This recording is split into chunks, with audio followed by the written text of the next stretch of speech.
하나님을 경외하는 마음으로 자리에 일어서서 말씀을 듣겠습니다. 오늘 우리에게 주시는 하나님의 말씀은 골로새서 2장 6절부터 15절까지 말씀입니다. 신약 성경 325쪽입니다. 골로새서 2장 6절부터 15절까지 말씀 제가 봉독하겠습니다. 그러므로 너희가 그리스도 예수를 주로 받았으니 그 안에서 행하되 그 안에 뿌리를 박으며 세움을 받아 교훈을 받은 대로 믿음에 굳게 서서 감사함을 넘치게 하라. 누가 철학과 헛된 속임수로 너희를 사로잡을까 주의하라. 이것은 사람의 전통과 세상의 초등학문을 따름이요 그리스도를 따름이 아니니라. 그 안에는 신성의 모든 충만이 육체로 거하시고 너희도 그 안에서 충만하여졌으니 그는 모든 통치자와 권세의 머리시라. 또 그 안에서 너희가 손으로 하지 아니한 할례를 받았으니 곧 육의 몸을 벗는 것이요 그리스도의 할례니라.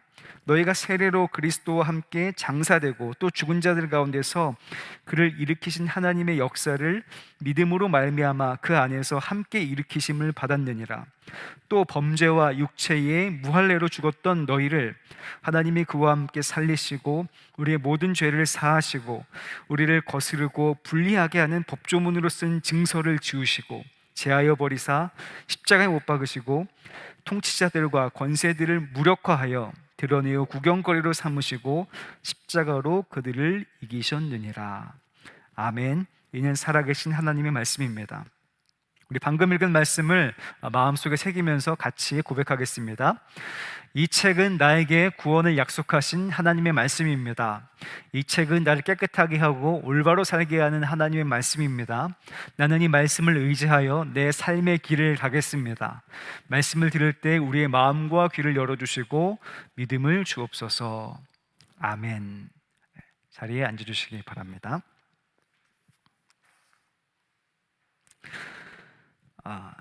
저는 지금 살고 있는 곳이 우리 교회 근처에 교회에서 마련된 그런 주택에서 사택에서 살고 있습니다. 제가 이 동네에 이사 와서 제일 좋은 점이 하나 있다면 예전에 교회에 살고 있던 그 교회에 마련된 그 주택에서는 그 주택이 아주 유명한 고깃집과 굉장히 가까운 곳에 있었어요. 그래서 밤낮 굉장히 시끄럽기도 하고 사람들이 왁자지껄하는 소리 때문에 이게 너무 좀 조용한 데 있었으면 좋겠다라고 생각을 했었는데요. 여기는 굉장히 조용하고 새벽이나 밤에 또 요즘 같은 때 되면 귀뚜라미 소리가 또 새 소리가 많이 들려서 너무너무 좋습니다. 그리고 올해부터는 오고 가면서 이상하게 꽃이 피어 있는 걸 너무 많이 보게 되고 그 꽃을 너무 좋아하게 되더라고요. 그래서 꽃 사진을 계속 많이 찍고 그 다음 검색으로 꽃을 찾아보면서 이게 이 꽃이구나, 이 동네는 이게 이런 꽃이 피었구나라는 것들을 저도 모르게 이렇게 꽃 사진을 이렇게 찍고 보게 되는데요. 예전에는 나이 지긋하신 분들이 좋은 카메라로 뭘 찍나 보니까 꽃 사진을 많이 찍으시더라고요. 근데 저런 카메라로 왜 저렇게 꽃 사진을 많이 찍으실까라고 생각을 했는데 그게 요즘에 이해가 되고 공감이 되고 있습니다. 그래서 요즘에 제가 또 하나의 삶의 즐거움이 슬기로운 의사생활 시즌2를 열심히 보고 있는 것 중에 하나인데요. 관련 영상 하다 보다 보니까 익준이 대사 중에서 재밌는 것을 들었습니다. 내 핸드폰에 꽃 사진만 6천 장 있고 내가 꽃을 찍고 있었다는 게 너무 웃기다라고 하는 대사가 있더라고요. 그걸 웃기면서 보다 보니까 되게 공감이 됩니다. 저도 이상하게 요즘에 꽃을 많이 찍고 제 핸드폰에도 꽃사진이 점점 늘어나고 있습니다. 정호승 시인은 수선화에게라고 하는 유명한 시로 우리에게 알려진 분이신데요. 그분이 수선화를 보면서 뿌리가 꽃이다라고 하는 짧은 글을 쓰셨습니다. 뿌리가 꽃이다. 자신의 아파트는 서향이라 햇빛이 잠깐 들어서 화초가 잘 자라지 않는데 어느 날 베란다에 있는 수선화가 활짝 피었다라고 합니다. 어떻게 꽃을 피웠을까 생각하다가 이 시인이 내린 결론은 뿌리 때문이었구나라고 결론을 내립니다. 수선화는 구근이 있기 때문에 추위와 어둠 속에서도 꽃을 피웠다라고 하는 것이죠. 그 구근이 제 역할을 다했기 때문에 꽃을 피울 수 있었다라고 하는 겁니다. 그러면서 모든 꽃은 뿌리이고 꽃은 뿌리에서부터 피어나며 뿌리가 꽃을 피운다라고 이야기를 합니다.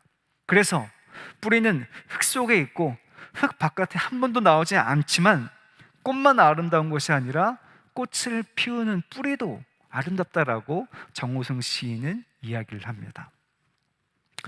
오늘 말씀에도 뿌리가 나오죠. 오늘은 뿌리에 대해서 생각하면서 말씀을 한 구절 한 구절 생각하고 의미를 되새겨 볼까 합니다. 오늘 우리가 읽은 골로새서 2장에는 그리스도와 예수님과 밀접하게 연합해서 살라는 그런 권면이 담겨 있습니다. 특히 이 단락은 골로새서의 심장과도 같은 그런 구절인데요, 거짓 가르침을 바로잡는 내용이 담겨 있기 때문에 이 말씀이 굉장히 중요하다라고 할 수 있습니다.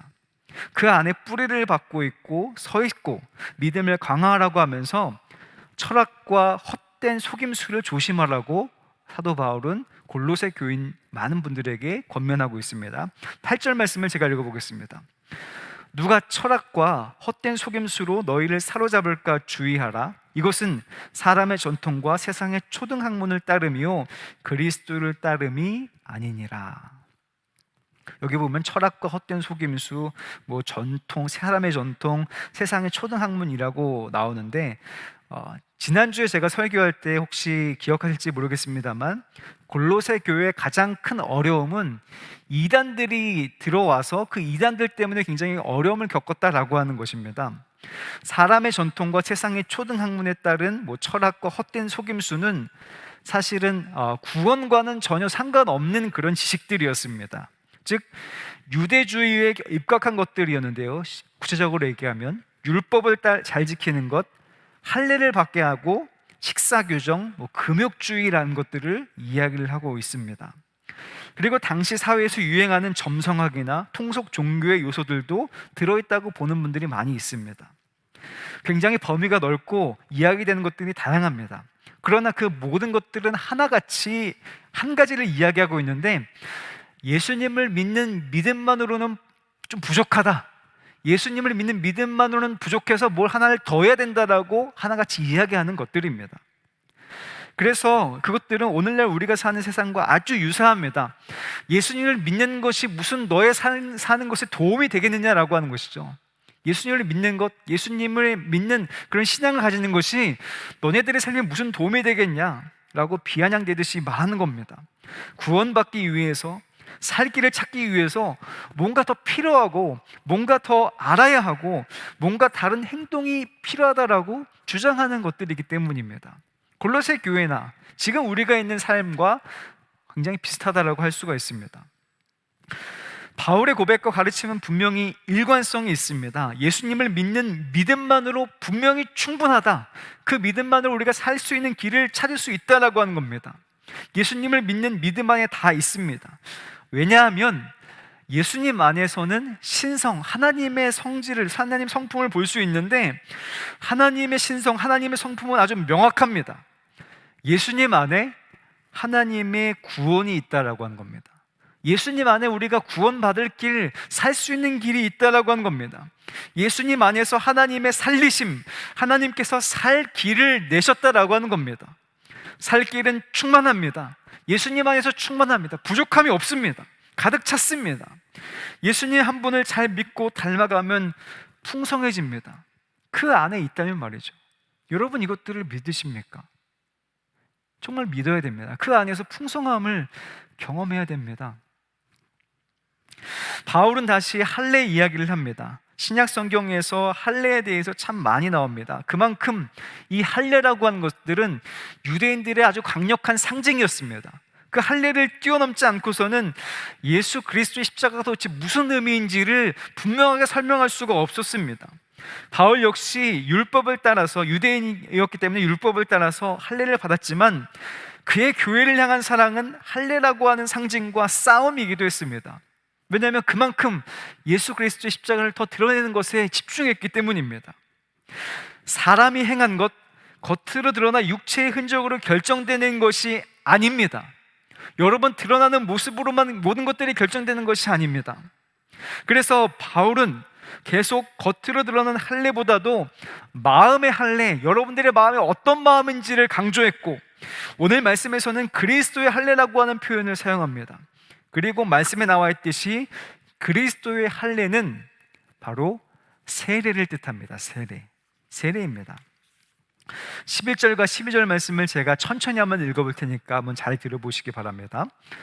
또 그 안에서 너희가 손으로 하지 아니한 할례를 받았으니 곧 육의 몸을 벗는 것이요 그리스도의 할례니라. 너희가 세례로 그리스도와 함께 장사되고 또 죽은 자들 가운데서 그를 일으키신 하나님의 역사를 믿음으로 말미암아 그 안에서 함께 일으키심을 받았느니라. 제가 가끔 한번 설명해 드린 적이 있는 것 같습니다. 여러분, 세례 받으신 거 혹시 세례를 다 받으셨죠? 세례를 안 받으신 분들도 아마 있으실 겁니다. 원래 세례 방식은 지금 침례교회에서 행하는 그런 세례 방식이 맞습니다. 그러니까 강가 같은 데 가서 몸을 완전히 풍덩 담갔다가 빼내는 것이 그 세례입니다. 그래서 요즘 침례교회에서도 세례나 그렇게 침례를 베풀 때는 날을 정해서 수영장을 가든가 아니면 내과를 가서 세례를 베풉니다. 또 교회가 좀 그 공간이 큰 교회들은 그 여기 강단 앞에 목욕탕 같이 생긴 그런 장소가 있습니다. 침례를 베풀 수 있는 곳이 있는데 그곳에 몸을 완전히 담갔다가 뺨으로 침례 예식을 진행하기도 합니다. 그런데 물에 완전히 잠기는 것 그리고 그거 잠겼다가 빼는 것이 다 의미가 있습니다. 물에 완전히 잠기는 것은 죽음을 의미합니다. 죽음. 이전에 내가 죄인 된 삶, 내가 주인이 되었던 삶에 대해서 완전히 죽겠다, 완전히 죽었다라고 하는 것들을 말합니다. 죄는 이제 완전히 죽었습니다. 나는 지금까지는 죄로 인해서 내 마음대로, 내 생각대로, 내 욕심대로 살아왔는데 그런 삶은 이제 끝났다라고 하는 겁니다. 그리고 다시 물속에서 나올 때, 그 물에서 다시 나올 때는 이제 그리스도 안에서 사는 것을 상징합니다. 내가 옛날엔 내 욕심과 내 마음에서 살대로 사는 삶을 이제는 끝내고 지금부터는 예수님께서 명령하신 대로, 예수님께서 가라고 하신 그런 삶의 방식대로 살겠다라고 하는 결심을 하게 되는 것, 그리스도 안에서 사는 것을 의미합니다. 즉 그리스도와 함께 부활하신 것, 함께 일으키심을 받는 것을 의미합니다. 그런데 여기에 한 가지 필요한 것이 있습니다. 뭐냐면 믿음입니다. 믿음이 필요합니다. 죽은 자들 가운데서 그를 일으키신 하나님의 역사를 믿는 믿음, 죽은 자 가운데서 살리신 그 믿음, 부활에 대한 믿음이 꼭 필요합니다. 부활에 대한 믿음이야말로 여러분들을 일으키는 믿음, 나를 일으키는 믿음입니다. 왜냐하면 예수님의 부활을 믿는 것은 내가 다시 시작하고 소망이 있다라고 생각하는 것으로 이어지기 때문입니다.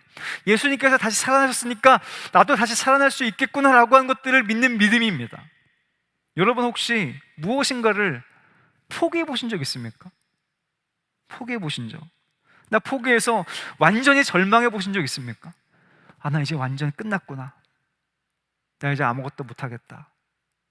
혹은 나쁜 마음을 먹은 분들도 있을지 모르겠습니다. 그런데 예수님을 믿으면 가장 큰 우리에게 모든 것 주시는 것 중에 하나가 다시 시작할 힘을 주신다라고 하는 겁니다. 다시 시작할 힘. 예수님을 믿으면 다시 내일을 꿈꿀 수 있습니다. 예수님은 죽음이라고 하는 최종적인 인간의 절망, 완전한 끝에서 다시 시작하고 다시 살아나신 분이 바로 우리가 믿는 예수님이기 때문입니다. 그래서 그 예수님의 그 부활을 믿는 사람들은 어떠한 절망과 어떤 끝에서도 다시 시작할 수가 있습니다. 다시 일어날 수가 있습니다. 다시 넘어져도 다시 일어나서 다시 뛰어나갈 수 있습니다. 그게 바로 그리스도인들입니다. 그래서 그리스도인들은 누구나 다 1등을 할 수는 없습니다. 그러나 최선을 다할 필요는 있죠. 그리고 그리스도인들은 어떤 상황 가운데도 포기하지 않는 사람들, 낙심하지 않는 사람들입니다. 다시 시작할 수 있습니다. 왜냐하면 우리 예수님께서 죽음에서 3일 만에 부활하셨기 때문입니다. 다시 살아나셨기 때문입니다. 그것을 믿는다면 그 예수님께서 부활하신 능력이 나에게도 임하기 때문입니다. 그래서 여러분들이 어떤 상황 가운데도 다시 시작할 수가 있습니다. 예수를 믿는 믿음 안에 있다면 여러분들은 다시 시작할 수 있는 것입니다. 죽음에서 부활하신 예수를 믿는다면, 그것을 믿는다면 내일을 꿈꿀 수 있습니다. 내일의 소망을 꿈꿀 수 있습니다. 여러분, 내일에 대한 꿈이 없는 분들 혹시 있으십니까? 여러 상황 때문에 모든 것들이 막혀서 꿈이 막힌 분들이 있습니까? 다시금 예수님을 믿으십시오. 죽음에서 부활하신 그 예수님을 믿으십시오. 끝에서 완전히 다시 시작한 그 예수님께서 여러분들도 다시 끝에서 다시 시작할 수 있게끔 하고, 다시 꿈꾸게 하고, 다시 일어나서 달려가게 하실 것이라고 저는 분명히 믿고 있습니다. 바울은 계속해서 골로새 교인들을 권면하고 있습니다. 골로새 교인들은 유대인들보다 이방인들의 교회였던 것 같습니다. 육체의 할례를 받지 않은 골로새 교인들은 율법에 의하면 저들은 하나님의 백성이 될 수도 없고 구원받을 수도 없고 살 길도 없습니다. 그냥 죽어야 합니다. 그래서 죽었던 사람들이었습니다. 그리고 율법을 얘기하지 않아도 골로새 교인들, 그리고 우리는 모두가 다 죄에서 자유로울 수가 없습니다. 왜냐하면 우리는 지은 죄 때문에 죽었던 사람들, 죽어야 될 사람들, 희망이 없는 사람들이기 때문입니다. 우리가 아주 분명하게 우리 자신의 죄를 인식할 필요가 있습니다. 그리스도인들이라면 자기 자신을 죄인이라고 인정하고 고백하는 사람들입니다. 죄의 원래 뜻은 관역에 벗어난 화살을 뜻합니다. 관역에 벗어난 화살. 하나님이라고 하는 그런 관역을 정확하게 맞춰야 되는데 그 관역에서 벗어난 화살입니다. 무엇을 잘했고 못했다는 그런 결과와 겉으로 보여진 행동에 결정되는 것이 아닙니다. 과연 하나님의 마음에 들었느냐 들지 못했느냐가 결정되는 것이죠. 하나님의 기준에 맞출 수 있는 사람 누가 있을까요? 제가 하나님의 기준에 맞출 수 있을까요? 아니면 어떤 성자나 성인이라도 하나님의 기준에 맞출 수 있겠습니까? 천만의 말씀입니다. 하나님은 신이고 사람은 인간이기 때문에 어떤 누구도 사람의 노력과 힘으로, 지혜와 생각으로 하나님의 기준에 맞출 수가 없습니다. 죄인은 다른 이들의 모습이 아니라 내 모습입니다. 내가 죄인이라는 겁니다. 내가 죄를 지었습니다. 내가 잘못한 것들이 있습니다. 하나님 앞에서 말씀드리는 겁니다. 여러분들 사람들 앞에서는 내가 무슨 잘못한 게 있어 라고 생각했을 수 있습니다. 나는 법도 잘 지키고 잘못한 것도 없고 범죄 저지르지도 않았어 라고 생각할 수 있습니다. 그러나 여기서 말씀드리는 것들은 하나님 앞에서입니다. 과연 하나님 앞에서 여러분들이 떳떳하겠습니까? 하나님 앞에서 정말 나 진짜 잘 살았고 제대로 살았는데 왜 나보고 죄인입니까? 라고 말하겠습니까? 여러분의 정체성이 그리스도인이라면 반드시 여러분 스스로가 죄인이다라고 하는 정체성도 인정해야 합니다. 하지만 이것은 죄책감에 그냥 살라고 하는 말이 아닙니다. 너 죄인이냐라고 해서 내 죄책감 가운데 굉장히 무겁고 힘들고 괴로우며 살라고 하는 말이 아닙니다. 종종 그리스도인 중에서 죄책감에 묻혀 사는 사람들이 있습니다. 죄인이라고 하는 것을 아는 것은 필요합니다. 하지만 하나님께서는 여러분들이 죄인이라고 하는 것들을 알려주시는 이유는 죄에서 자유함을 주기 위해서, 이제 넌 죄인이 아니다라고 하는 것들을 알려주시기 위해서 죄인임을 이야기하고 계시는 겁니다. 죄책감에 매여서 죄책감 때문에 늘 힘들게 살려고 하는 것이 아니라 은혜 안에서 다시 기뻐하고 감사하다라고 하는 것들을 알려주시기 위해서 죄인을 이야기하고 계시는 겁니다. 그래서 내가 죄인임은 오히려 하나님의 은혜를 기억하라는 말, 예수 그리스도의 살리심을 기억하라는 말과 동일한 말입니다.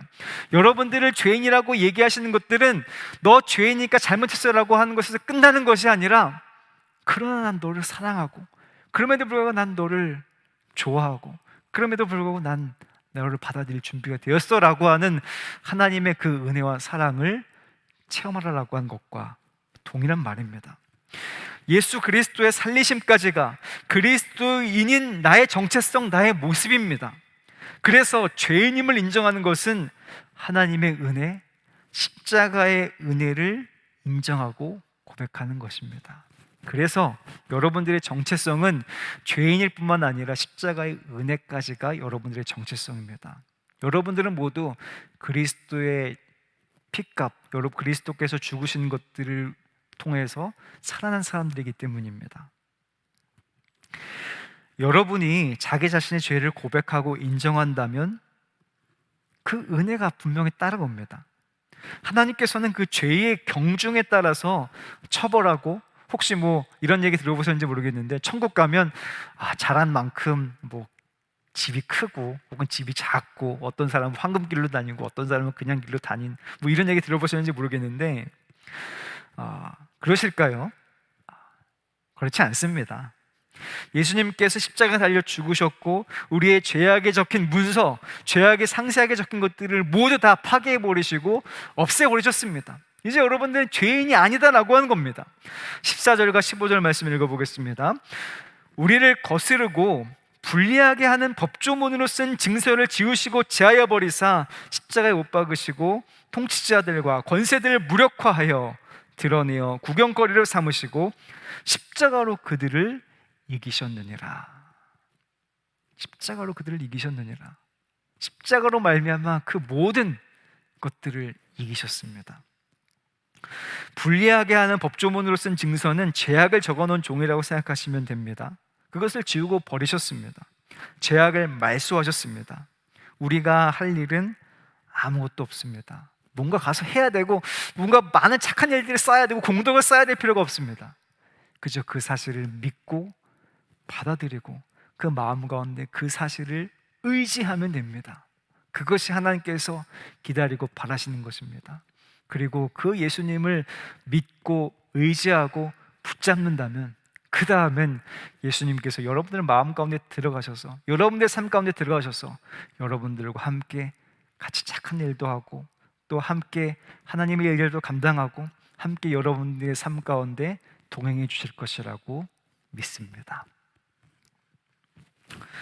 다시 7절 말씀을 한번 돌아가 볼까요? 7절 말씀을 읽어보고 말씀을 마치도록 하겠습니다. 그 안에 뿌리를 박으며 세움을 받아 교훈을 받은 대로 믿음에 굳게 서서 감사함을 넘치게 하라.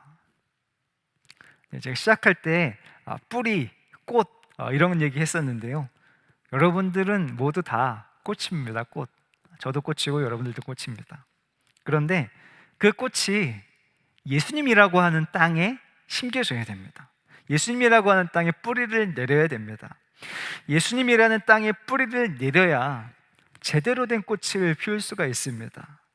그렇지 않고서는 줄기나 잎이 나오지 않을 뿐더러 쉽게 쓰러지고 넘어져서 죽어버립니다. 예수님이라는 땅에 뿌리를 내려야 비로소 꽃이 피어나고 향기가 납니다. 그 향기는 감사함입니다. 그 향기가 감사함입니다. 그리스도인들은 감사하는 사람들, 향기를 내뿜는 사람들입니다. 보이지 않더라도 예수님을 믿는 믿음에, 죽은 자 가운데 살아나신 그 예수님의 부활을 믿는 믿음에 여러분들의 뿌리를 내려야 됩니다. 그것이 여러분들의 근거가 되어야 됩니다. 여러분들의 삶의 근거와 여러분의 삶의 이유가 되어야 됩니다. 그 안에 모든 것이 다 가득하고 모든 것이 다 들어있기 때문입니다. 그것이 나의 정체성이고 여러분들의 정체성입니다. 나는 죄인입니다. 하지만 죄인에서 끝나는 것이 아니라 하나님의 은혜에서 끝나게 됩니다. 하나님의 은혜까지가 나입니다. 그것을 생각하게 하는 것이 믿음입니다. 여러분들 지금 여러분들의 행동을 하게 하는 그 시작점이 어디에 있습니까? 나 혼자 잘 먹고 잘 살아야지. 혹은 나 좋은 집에서 살고 싶어. 그런 살기 위해서 이런 일들을 해야 돼. 아니면 내가 높은 자리에 올라가려면 지금 이런 것들을 해야 돼. 여러분들이 지금 행동의 근거는 어디에 있습니까? 여러분 행동의 근거의 시작은 어디에 있습니까? 지금 보이지 않더라도 뿌리 내리고 있는 자리가 여러분들이 어떻게 피어날지 결정지을 것입니다. 여러분들이 지금 어떤 생각을 가지고 있는지가 여러분들의 앞으로의 삶을 결정짓고 그것들이 끌고 나갈 것입니다.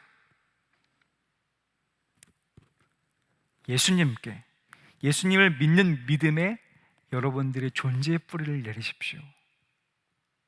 그래서 믿음이 중요한 겁니다. 보이지 않더라도 그 믿음이 중요한 겁니다. 그 믿음이 여러분들의 생각을 좌우하고 여러분들의 행동을 좌우하며 여러분들의 10년 후, 20년 후를 좌우하기 때문입니다. 여러분들의 행동의 끝을 보게 하기 때문입니다. 예수님을 믿는 믿음에 여러분들의 존재의 뿌리를 내린다면 여러분들의 꽃을 피우고 여러분들의 향기를 내게 할 겁니다. 모든 존재의 근거와 행동의 뿌리가 예수님에게서 시작하는 저와 여러분들이 되기를. 그래서 10년 후, 20년 후, 그리고 30년 후를 살아도 그 뿌리가 튼튼해서 꽃을 피우고 향기를 내며 열매도 맺는 저와 모든 분들이 되기를 주님의 이름으로 간절히 축복합니다. 기도하겠습니다. 은혜로우신 아버지 하나님, 내 삶의 근거가 어떤 것을 얻고자 하는 욕심이나 어떤 자리를 올라가고자 하는 그런 마음이나 또 어떤 것을 가지려고 하는 그런 욕망에서 시작되는 것이 아니라 예수님을 믿는 믿음에 근거가 있고 뿌리가 있어서 그 삶을 일구어 나갈 수 있도록 주님 인도하여 주시옵소서. 그래서 우리 사랑하는 청년들의 삶이 꽃을 피우고 향기를 내는 삶이 될 수 있도록 인도하여 주시옵소서. 그래서 우리들의 청년들의 삶이 더욱더 의미 있고 가치 있는 삶이 될 수 있도록 인도하여 주시옵소서. 나 혼자만 사는 삶이 아니라 내 옆에 있는 일도 같이 살릴 수 있는 믿음의 소유자들이 될 수 있도록 주님 인도하여 주시옵소서. 포기하고 절망하고 낙심하더라도 예수님께서 부활하신 그 믿는 믿음을 믿음으로 말미암아 다시 시작할 수 있도록 힘주시고 능력 더하여 주시옵소서. 감사드리며 존귀하신 예수 그리스도 이름으로 간절히 기도합니다. 아멘. 우리